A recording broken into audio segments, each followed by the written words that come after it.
Broadcasting live from the Capital OTB studios, this is Racing Across America with Seth Merrow.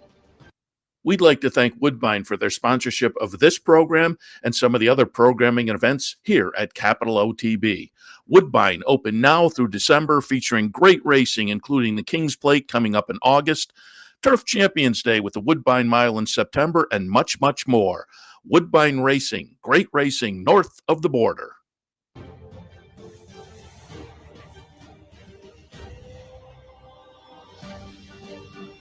Good morning and welcome to Racing Across America on this Saturday morning. We're about 2 or 3 weeks out, but it's our first Racing Across America in the studio.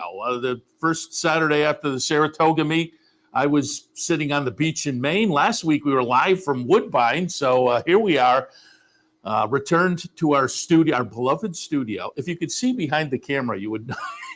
You would know I like it up in Saratoga so much. There are boxes and cables, but in front of the camera, it looks great. Looks very professional here. And we're happy to be back in the studio. And happy to be back in the studio this morning because it's a big day of racing around the country. A little bit later on, we'll be joined by our friend Tim Wilkin. He's part of the notes team at PARX. We'll talk some of the PARX stakes action today, including the Pennsylvania Derby. A little bit later on, Meg Koloskie from Therapeutic Horses of Saratoga will join us. They're a great aftercare group up in Saratoga. And, to feed the horses, it takes a little bit of something.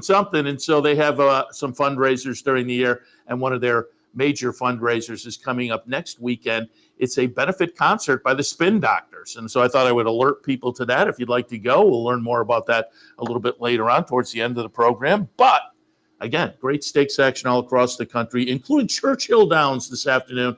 They have 4 stakes on the Saturday card. Looks like a great card down in the Louisville area. And who better to talk to than our friend Tony Calo? Tony, good morning.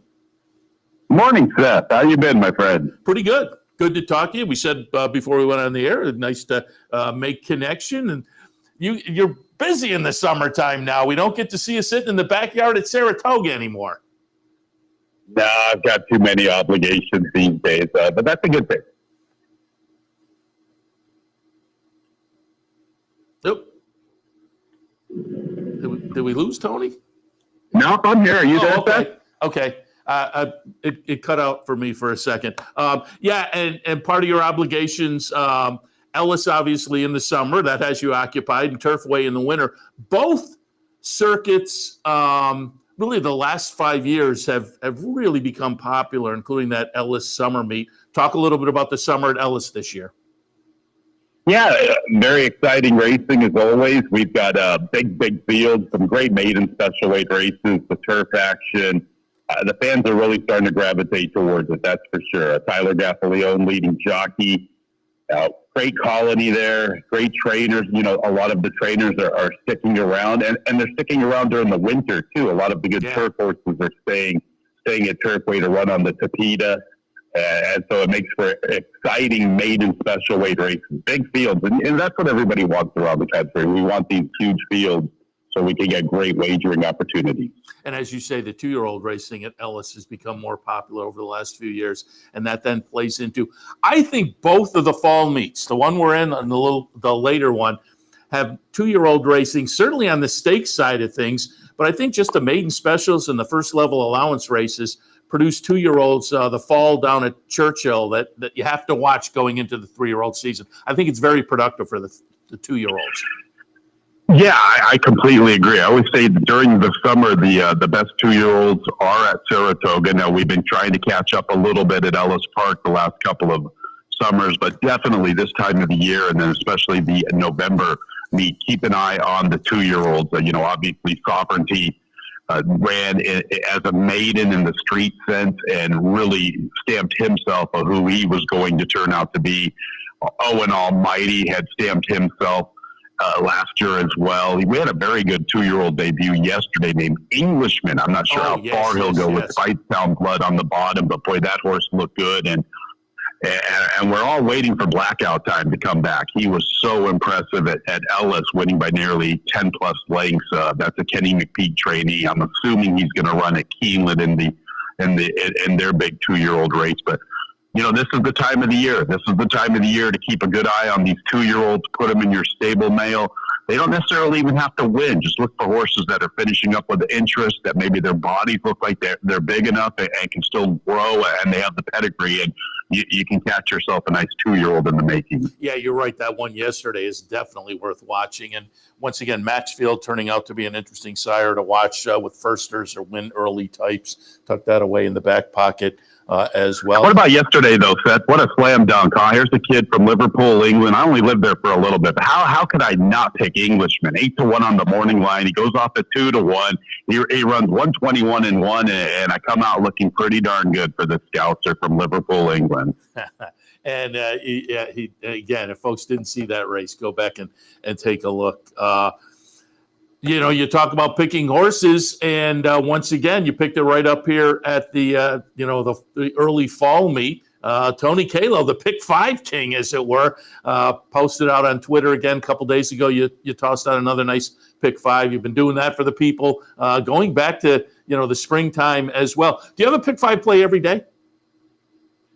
Every day I'm on, Joe seems to be putting that on me. So they've been putting the early and the late, and been knocking on the door for the early. I think back-to-back 4 out of 5s the last couple of days. The late pick 5 was a little difficult for me yesterday, but we'll see. It's just lucky. You got to get lucky and put the right numbers on your ticket and hope things work out. But had some good success. Hopefully we can keep it going. That's all. Win, lose, or draw, and you just try to give horses that you think are going to run well. And you can give out all these tickets and you can give out all these winners. It's amazing when you give out a horse who runs so poorly, how much more that hurts than when you give out a good one.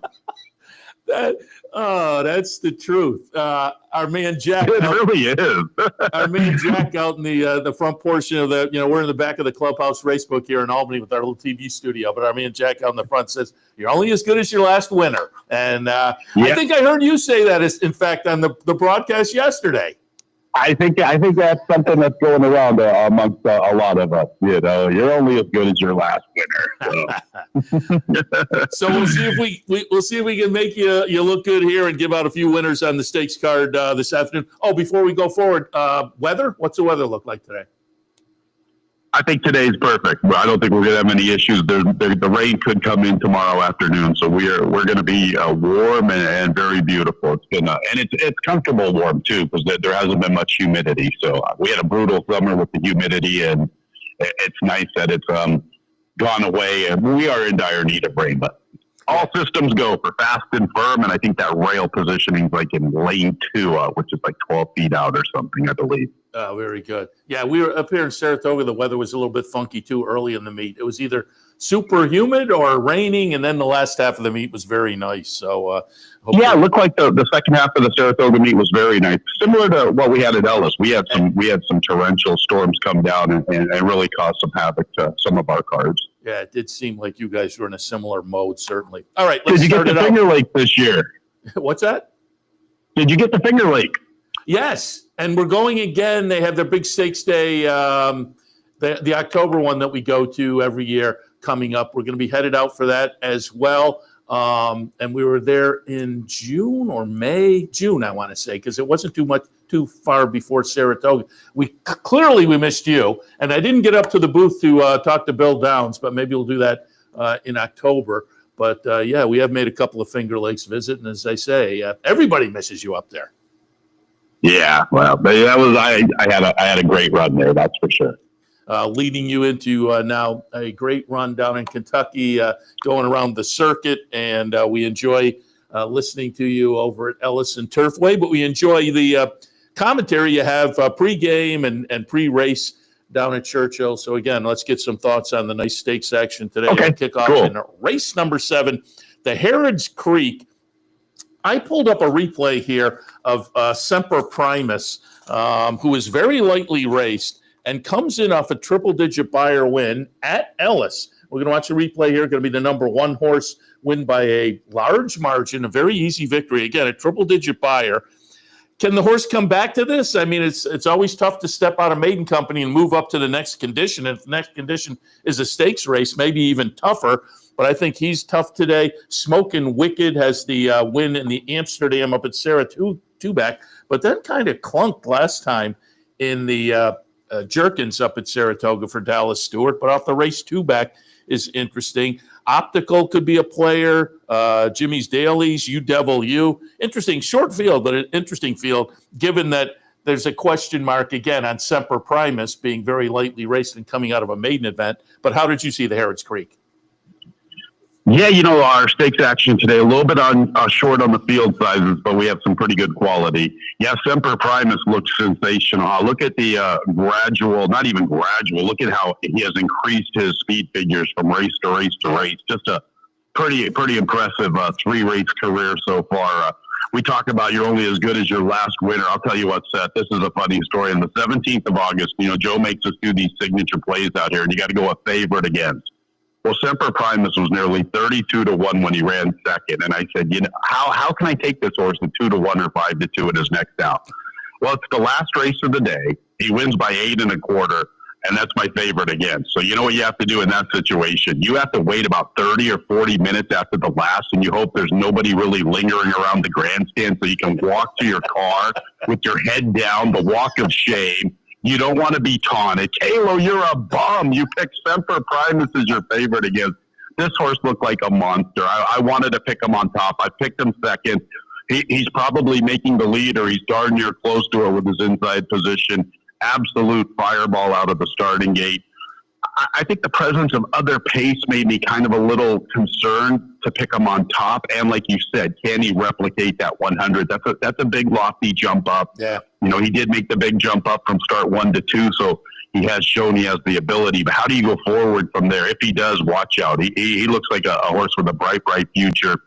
I'm hoping UW, Smoking Wicked, Faster Gator can all soften up one another and shape it up for Jimmy's Dailies. My top pick at 7-2 on the morning line.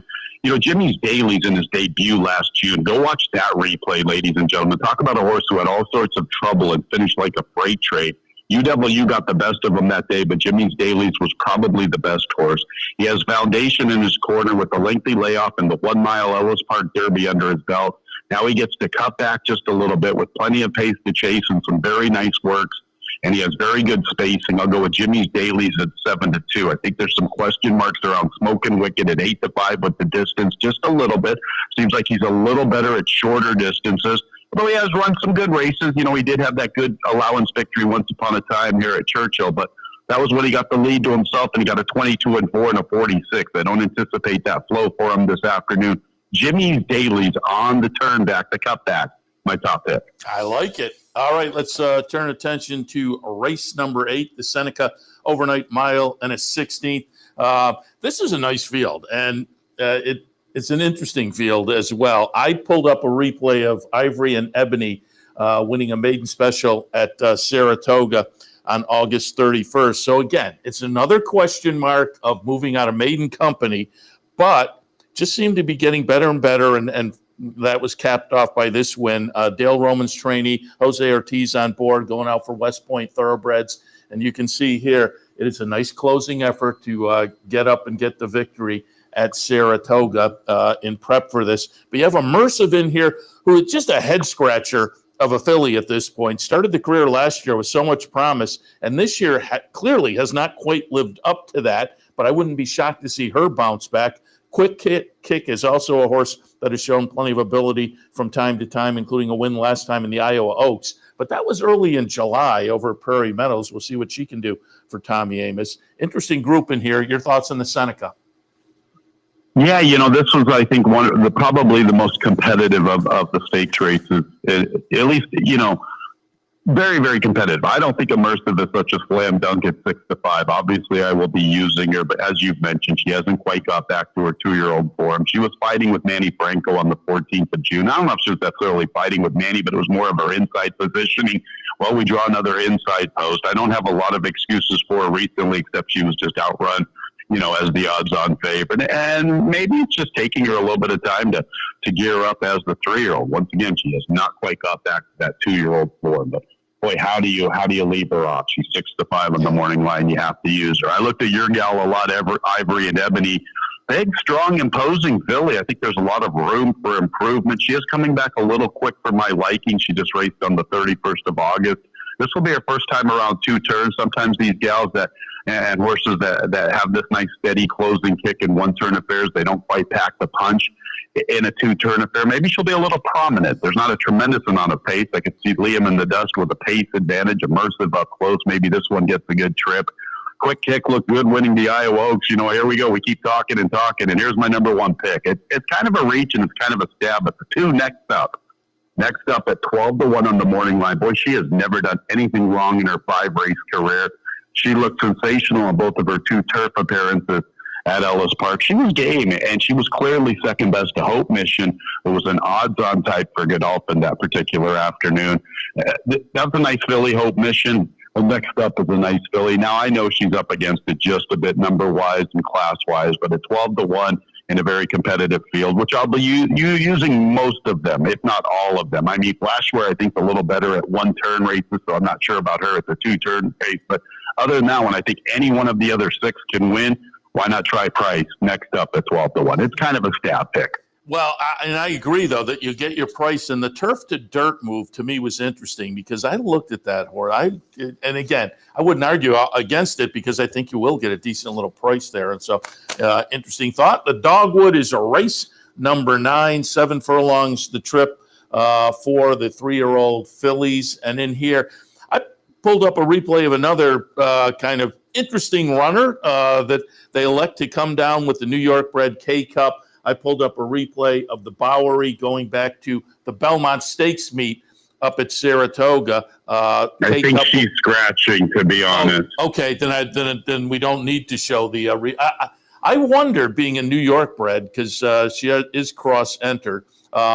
But beyond that, Echo Sound is obviously a player. She looks like she's pretty nice, huh? I was intrigued to see her. I still have a little soft spot in my heart for the New York Reds, and boy, she's done nothing really wrong in her career. So yeah, that they were going to take the shot, I found interesting. So we'll keep our eyes on that. I guess she's in today at Aqueduct. I'm going to quickly look. Yeah, is that a stakes race she's in there? Let's see what that is. That's that's on the turf. They've got her on the turf over there. Yeah, and she gets to stay home, and so makes sense. But the remainder of the field, Echo Sound obviously won the victory ride at Saratoga on the July 4th weekend.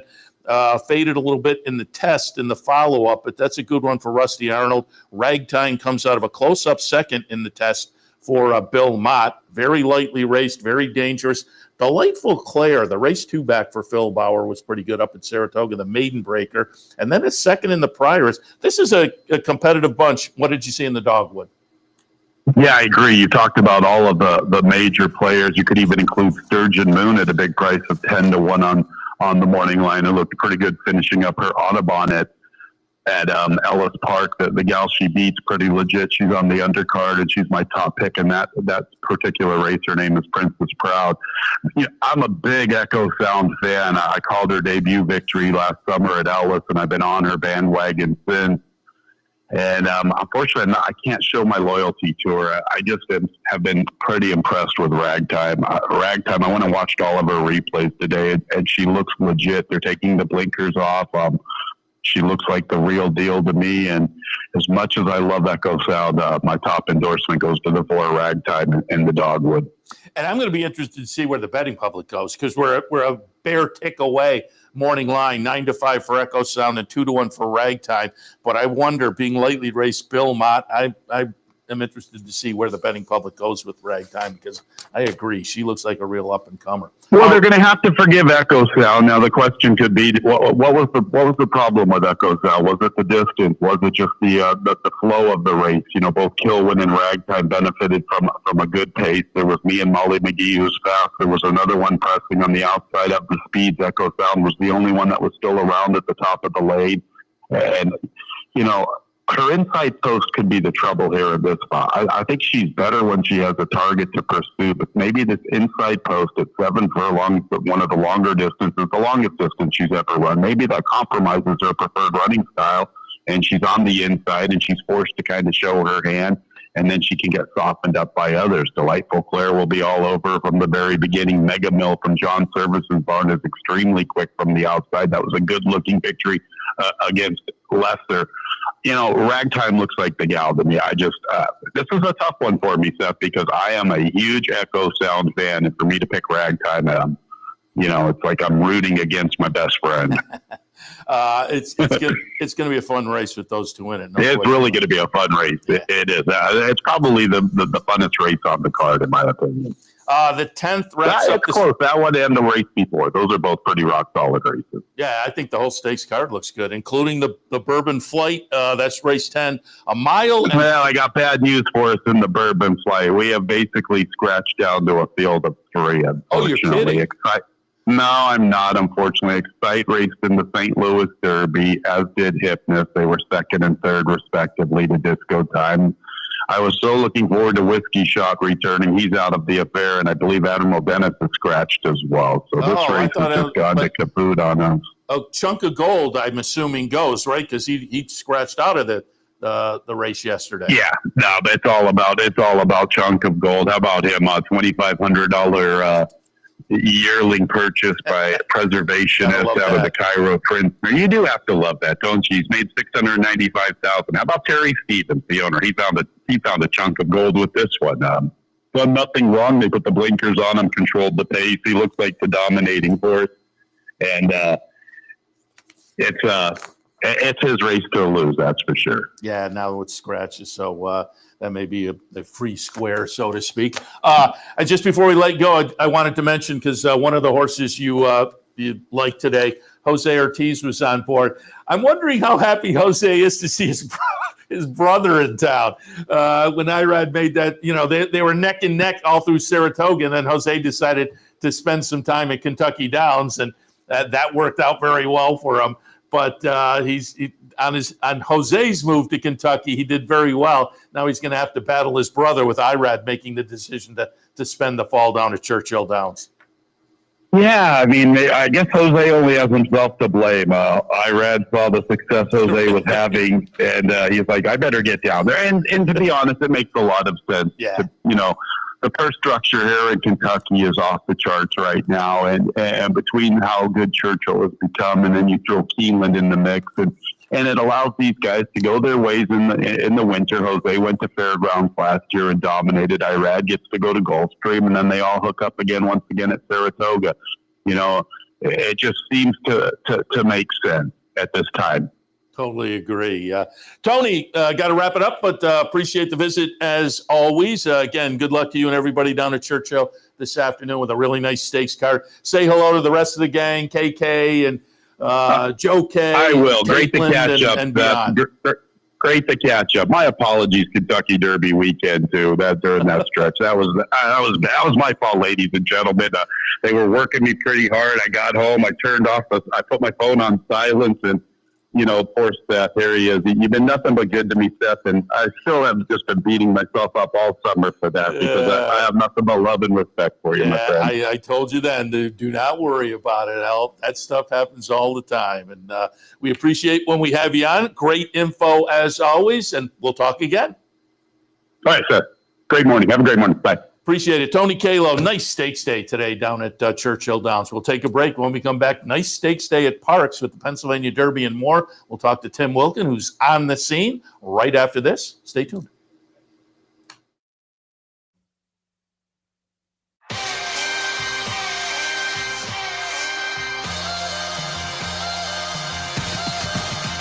The time is now. What you waiting for? The time is now.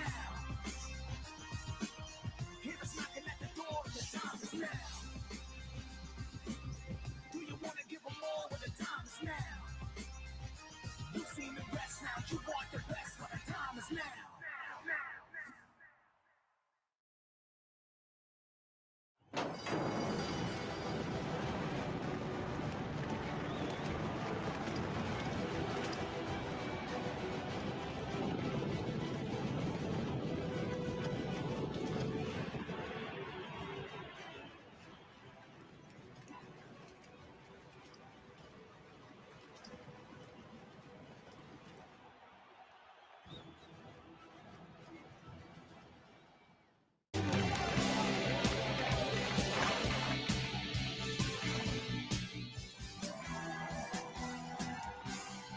코리아컵 출발합니다.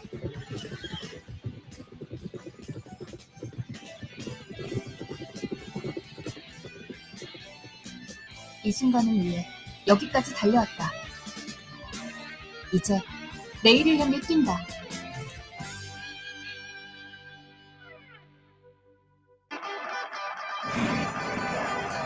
Want to get your career in horse racing off to a fast start? Well, the University of Arizona's Racetrack Industry Program is your winning ticket. The Racetrack Industry Program has served as a springboard to some of the industry's most successful individuals, with a proven track record of job placement right out of college.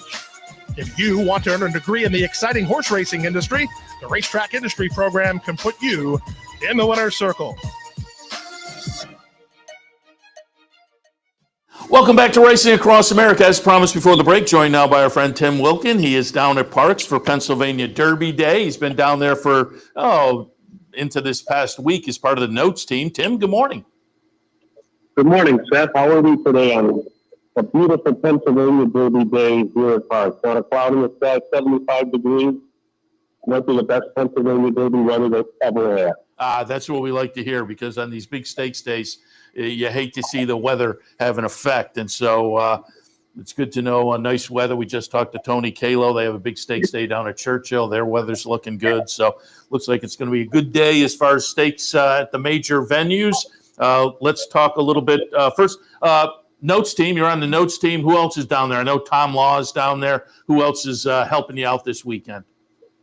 Well, Tom Law is here from the Saratoga Special. Anthony Affronti, who used to work at Naira for a bit, and he is he's been the Notes team veteran. Actually, he's been here for the longest time, and he's fighting through the pain. He's got a busted up knee a little bit, but he's here, and also Paul Halloran, who works for the Saratoga Special. Oh, and sure. he came in from Boston yesterday. So there's the four of us, and we've been doing the Notes all week, and making sure that all the info gets out. Excellent. And you guys have the A team down there. And tell Affronti, the Times Union, that we're coming into the last weekend, and amongst the Times Union handicappers, I had the best ROI, and I was at a place where I thought I'm in a pretty good position here, because like the Friday, I had a pretty good day that kind of moved me ahead of Sam Hollingsworth, and I thought I'm in a good. And then Affronti hits like an $80 horse, and yes, Affronti did hit an $80 horse.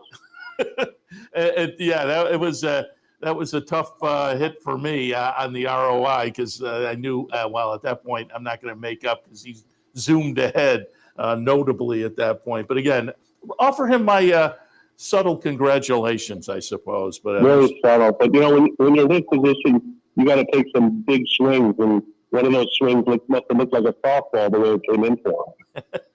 And again, it was a nice hit on the closing weekend up there. All right, let's. I know you've been bouncing around. I've been looking at your Twitter feed. I know you've been bouncing around the backstretch. And anything notable in the mornings over the past few days? Any buzz horse that we should know about? Well,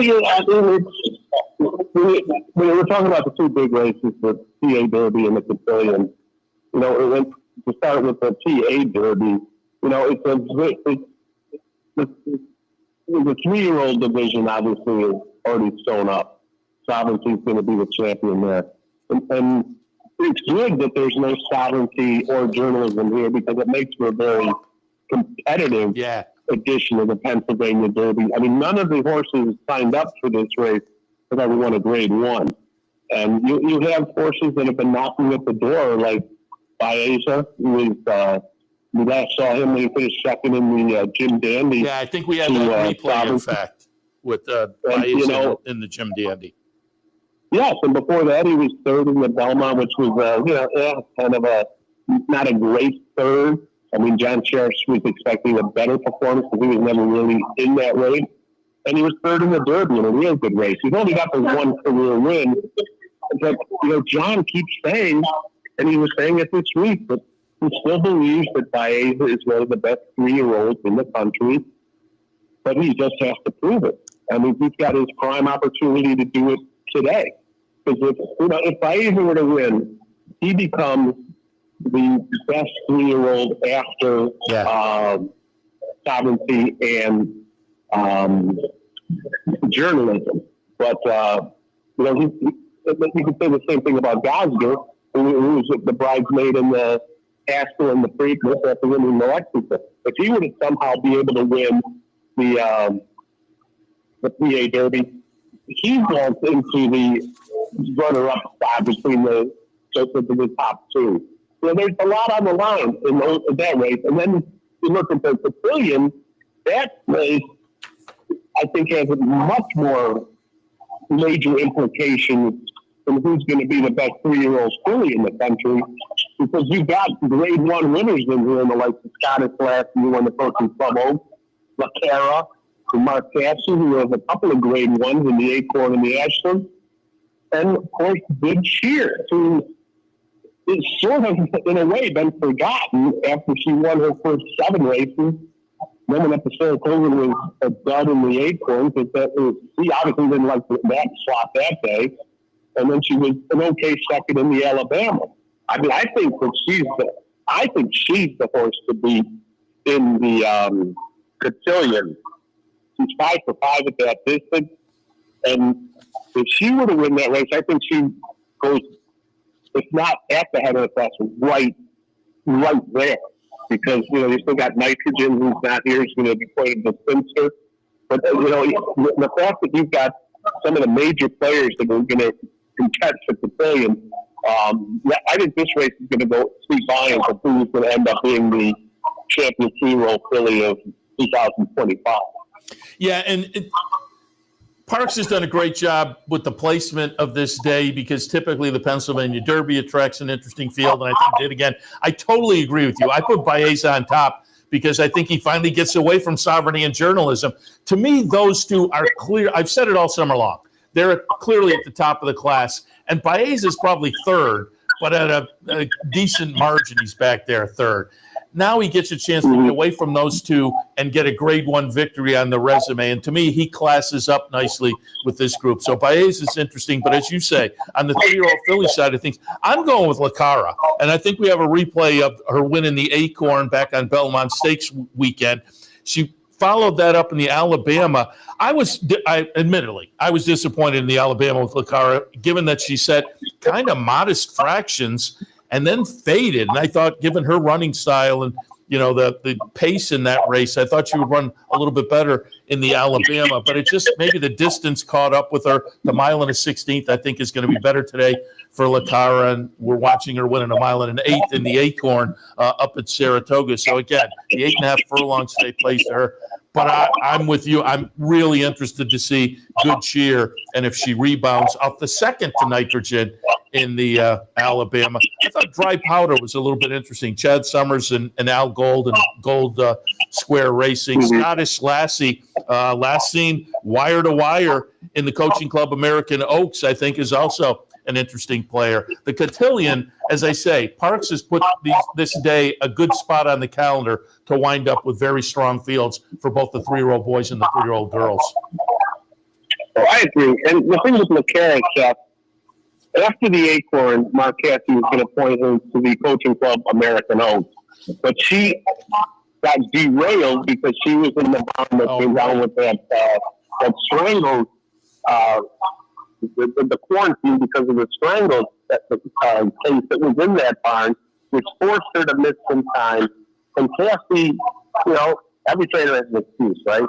But Cassie said that she was not on her A game heading into the Alabama. He called it, he told me, she was not a happy horse going into the Alabama. Maybe because she did miss, I think she missed 4 days of training when she had that strangled thing in the early parts of mid-July. So he's been very happy with how she's trained at Saratoga and at Belmont Park. Expect a huge effort today. But I think Good Cheer is the filly to beat. But one horse I'm not going to sleep on is Brendan Walsh's Click Clock, if I pronounce that right. She's won 3 or 4 races, making her Grade 1 debut. A very impressive winner in the Indiana Oaks. Granted, she didn't beat much. She hasn't really faced any of the top players in this division. But boy, I've seen her on the track. She looks like she's the part. I mean, if you can get 8-1 on her, which she's out in the morning line, deserves more than a passing glance, I think. I have to admit, I didn't know what to do with her. Irad Ortiz hops back on board. He was on board 2 starts back, 3 starts back for nice wins. That attracted my attention. Yeah, if you get 8-1, certainly take an extra look there. And I also wanted to touch on the Gallant Bob, because, again, oftentimes on these big days at racetracks with the 3-year-old, the major 3-year-old races, there's a nice little sprint race for 3-year-old sprinters, and the Gallant Bob turns out to be one of those with a nice full field. I pulled up a replay of the Jersey Shore. We will see number 5, Neo Equos, get it done over number 2, Donut God. They're both in here. I have them second and third. I have Barnes on top, coming off a third in the Jerkins up at Saratoga for Bob Baffert. But what did you see in the Gallant Bob? You know, I've been a Barnes fan for a long time. The Colts obviously is named after Jimmy Barnes, the Bob's longtime assistant. You know, and the Jerkins was his first start since the Santa Anita Derby in April.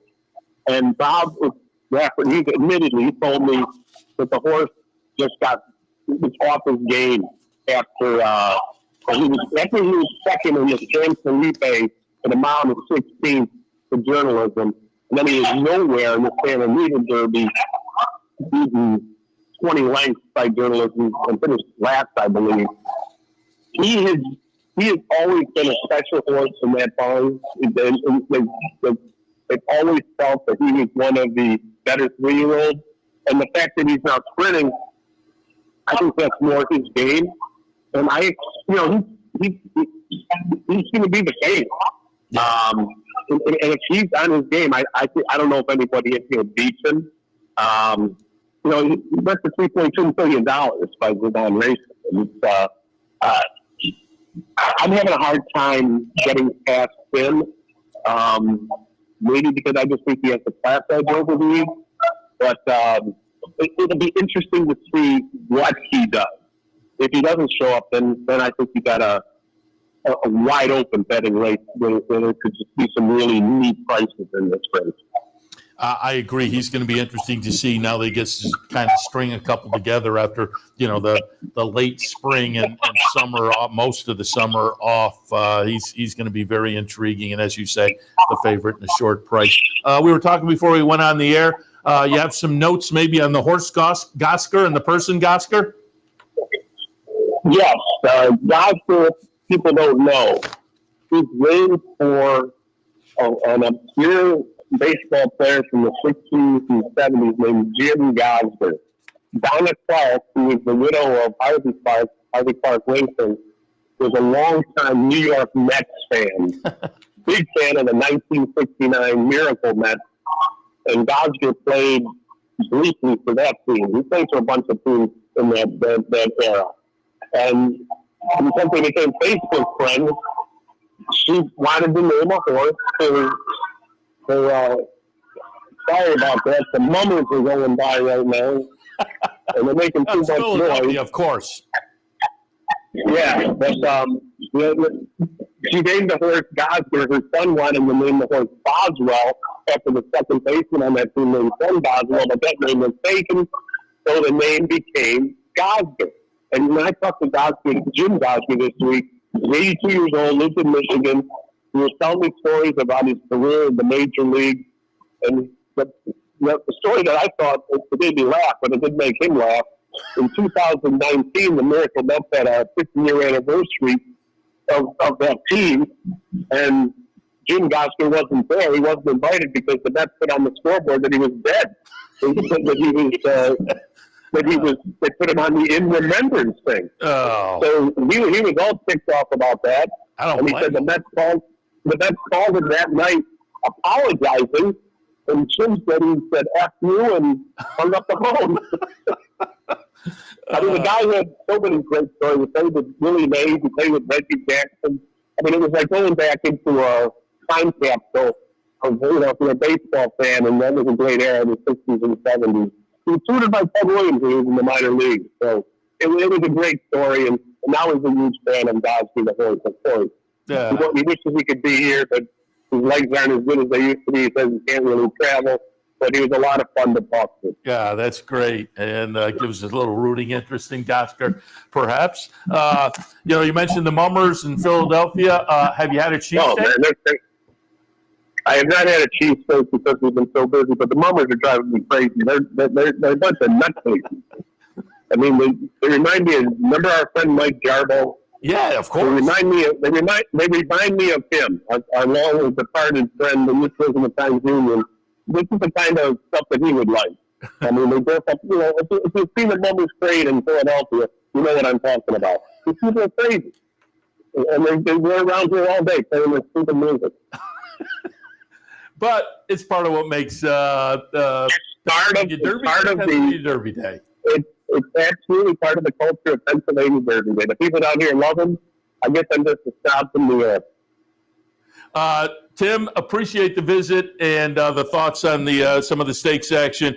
Wish you and everybody down there a great day, great afternoon, and we'll be following your coverage, the whole Notes team, following up some of the stakes action. So have a great day. We'll talk again. Sounds good, Seth. Thank you. Appreciate it. Tim Wilkin, again, boots on the ground, as it were, down at PARX on a big stakes day. Really, their biggest stakes day, Pennsylvania Derby and Cotillion and whatnot. Should be a great afternoon. You can watch it all here. And, in fact, they're firing up, pregame kind of stuff right now as post time is 11:05 on a 15-race car. They're getting right up there with Delaware County Fair and their 20 races a couple of days ago on Little Brown Jug Day, that they have 15 at PARX today, kicking off in just about 20 minutes, 11:05. But before that, we'll take a break. When we come back, Meg Koloskie will join us, Therapeutic Horses of Saratoga.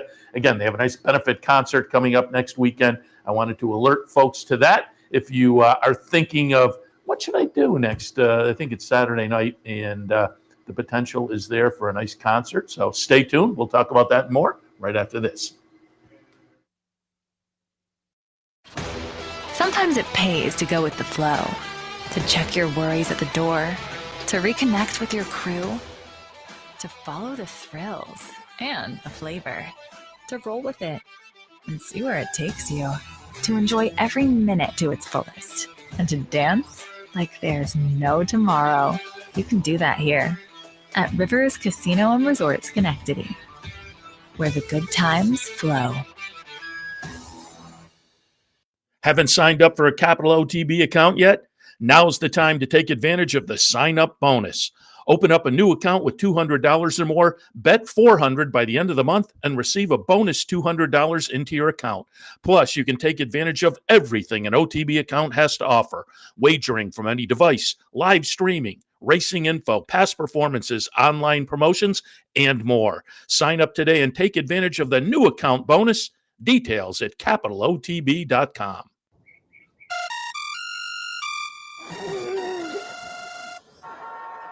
Come on. I want sales reports on my desk by Monday. Whoops. My bad. Love racing?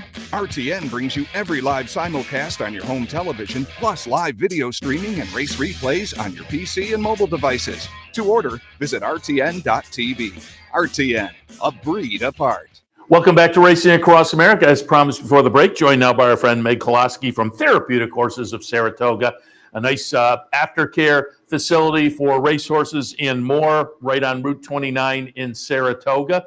And you'll get a chance to visit if you'd like to go to the benefit concert next weekend. We'll talk about that and more. Meg, good morning. Good morning, Seth. Thank you so much for having me. I'm happy to have you. And I was thinking as I was driving in this morning, we're going to talk about one of your fundraisers coming up next weekend. And I think the last time I saw it, it's funny, Saratoga ends, and a week later, it seems like it was forever ago, but it was only like 3 weeks ago. We were at Pickle for the Ponies, a fundraiser for Therapeutic Horses of Saratoga.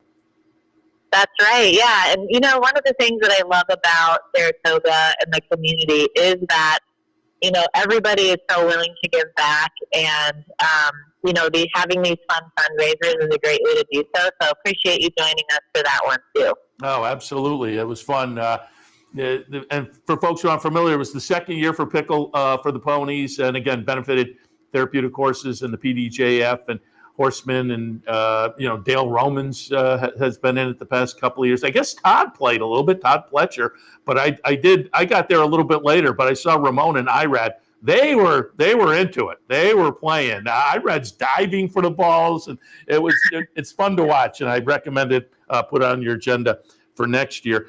But Meg, for folks who aren't familiar, we have had Kim Weir during the Saratoga season. She talked a little bit about it. But again, for folks who aren't familiar, just talk a little bit about, and I have some video here from a visit either last summer or the summer before, just kind of showing the farm, and we'll show that. But give us a little bit of the background and what's the mission of Therapeutic Horses of Saratoga?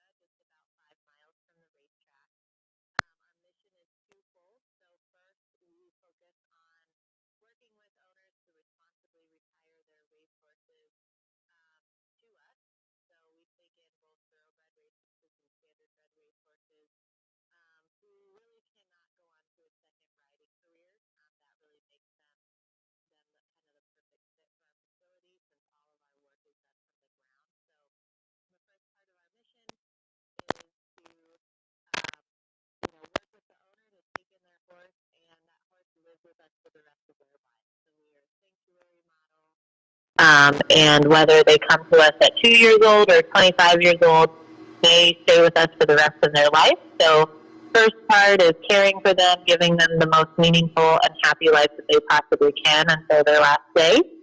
And then the second part of the mission is that we share these horses with the community in a therapeutic way. So we have programs from psychotherapy to more recreational programs called horseplay. We also offer corporate team building, field trips for children, and we get to share the healing benefits that we as horse people all know exist in horses with our community, which in turn gives back to the horses as well. So it's kind of this loop of healing for the horses and healing for the humans, and it's just a really great place to be. And I think that's important because it benefits not just the horses, but the humans involved as well, and their opportunities to become involved and get out there and meet the horses and whatnot. People can explore that. I think we have a graphic with your website address. People can visit the website and learn more about Therapeutic Horses, and also learn more about the upcoming concert that's next weekend, the Spin Doctors. That's one of your big fundraisers for the year. I pulled up a little video that I found on your website going back to last year. It was the Bacon Brothers, and it looked like a gorgeous fall night and a great night for a concert, hopefully the same next weekend, but we'll show a little bit of that video from last year. Again, Bacon Brothers last year. You can reflect on that, but then also promote the concert coming up next weekend. That's right. Yeah, thanks so much. This is our third year, so we kicked off this event with John Oates of Holland Oates. He was an amazing guy who really helped me set the stage for what this event looks like, which prepped me to get the Bacon Brothers and have Kevin Bacon at our farm last year, which was a bit surreal. But him and his brother are amazing musicians, and like you said, we had a super beautiful fall night. We have food trucks that come. We have a silent auction. We set up a concert venue right on our farm. So you come to our farm, you're among our therapeutic farm, and there's horses and music. And yeah, we are so thrilled to welcome the Spin Doctors this weekend. Again, just all of these artists, it's just been a little bit surreal that, they're going to be at our farm. He's going to be at the Spin Doctors, are going to be at our farm in just a week now.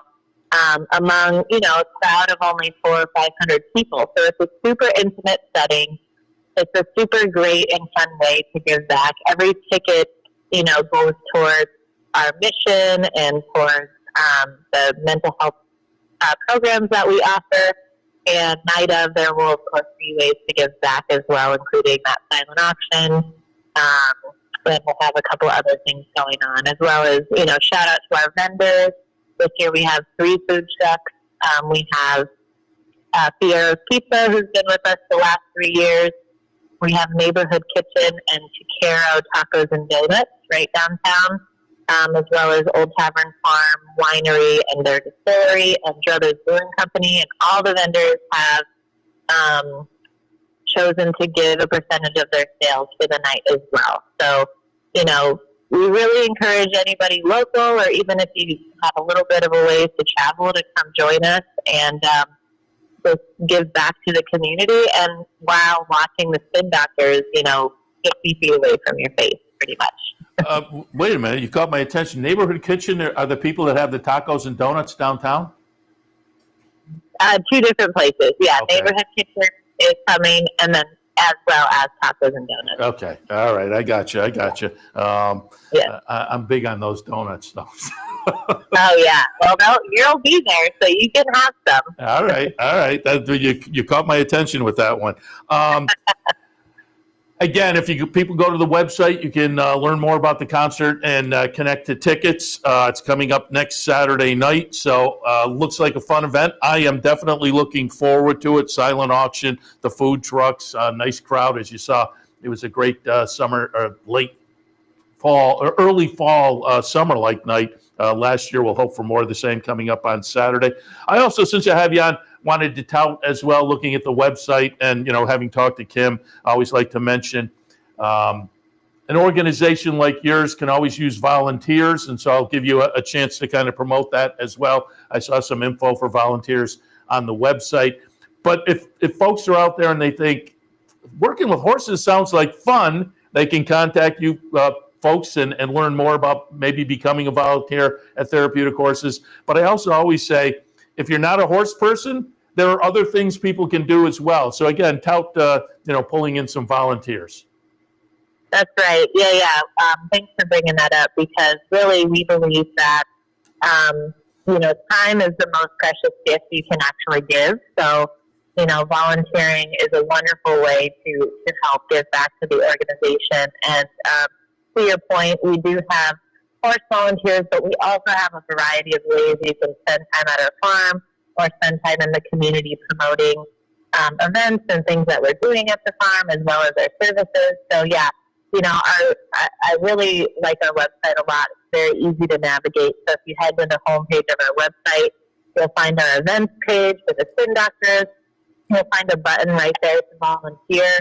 There's a huge orange button right at the top that just says contact us. So if you just need help with figuring out which avenue you want to take, please never hesitate to reach out, and somebody will get back to you for sure. Meg, appreciate the visit and the conversation about therapeutic horses. Again, aftercare has become such an important issue in the racing game for the last 10 and more importantly, the last 5 years. And Therapeutic Horses, obviously an aftercare facility right in our neighborhood, taking care of some retired horses and beyond. And they all require a little bit of money to pay for the hay and whatnot. And so fundraiser coming up, a nice fun fundraiser coming up next Saturday night. Again, learn more about it at the website. And I hope to see folks there. I will be there. And Meg, I look forward to seeing you next Saturday night. Yeah, look forward to have you, Seth, and thank you so much for having me on. I really appreciate it. I appreciate it. Meg Koloskie from Therapeutic Horses of Saratoga. Again, Spin Doctors benefit concert next Saturday night right at their facility, Route 29 in Saratoga. All right, we'll take another quick break, and then I'll come back and wrap things up because, again, PARX will kick off in just about 10 minutes. I'll take a look at their opener and wrap things up for Racing Across America. Stay tuned.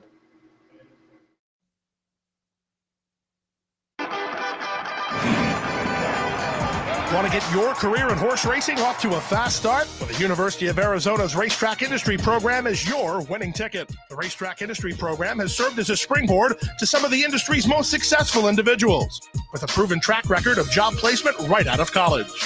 If you want to earn a degree in the exciting horse racing industry, the Racetrack Industry Program can put you in the winner's circle.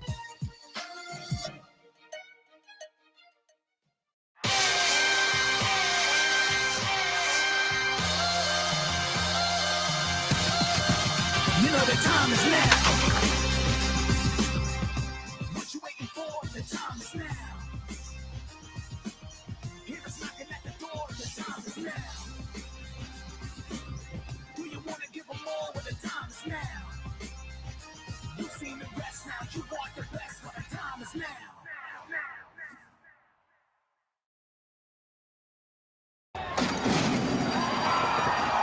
the 2025 Global Symposium on Racing. It's the premier networking event of the year. Connect with the who's who of racing. Collaborate face-to-face with key decision makers. Be a part of the international conversation.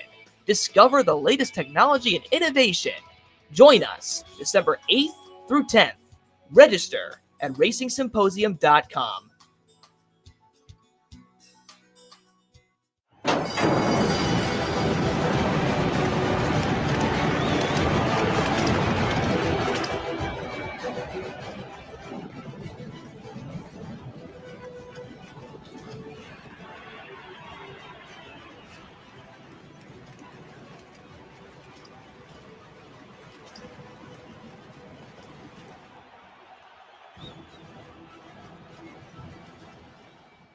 Welcome back to Racing Across America. Have to mention yesterday's Pick 3 bankroll.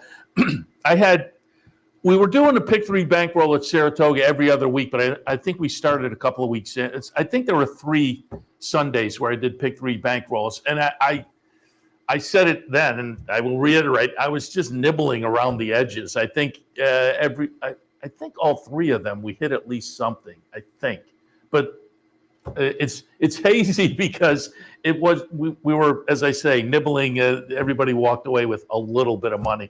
It was not what I wanted to do, and so yesterday we had an online Pick 3 bankroll, and I was hoping to redeem myself a little bit. And yikes, that worked out. I will say it wasn't working well early. I played 3 Pick 3s at Churchill and 2 Pick 3s at Belmont at Aqueduct. I had $150, so I spread it around.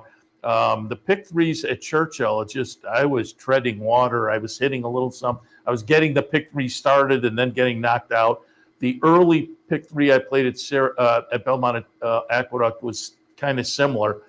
And then the late Pick 3, it was the last 3 races, played into that sequence that, paid 4 out of 6 for the Pick 6. Speaking of, before I follow up on the Pick 3, let me remind you, because this is definitely worth noting. Yesterday's Pick 6 at Belmont at Aqueduct paid 4 out of 6. So double check your tickets if you played the Pick 6 yesterday. 4 out of 6 got you money. But that means there was a carryover, Pick 6 carryover Belmont at Aqueduct today of $123,000. But the Pick 5 wasn't hit. The late Pick 5 at Belmont at Aqueduct today, there's a carryover of $240,000.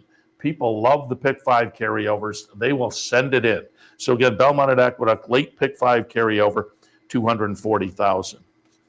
But all of that said, we had a sequence. We had a $48 ticket in the late Pick 3. 4x4x3 was the sequence, $48. Hit the first leg with an $11 winner, and I thought that's a good way to start. $11 could offer up a little bit of value.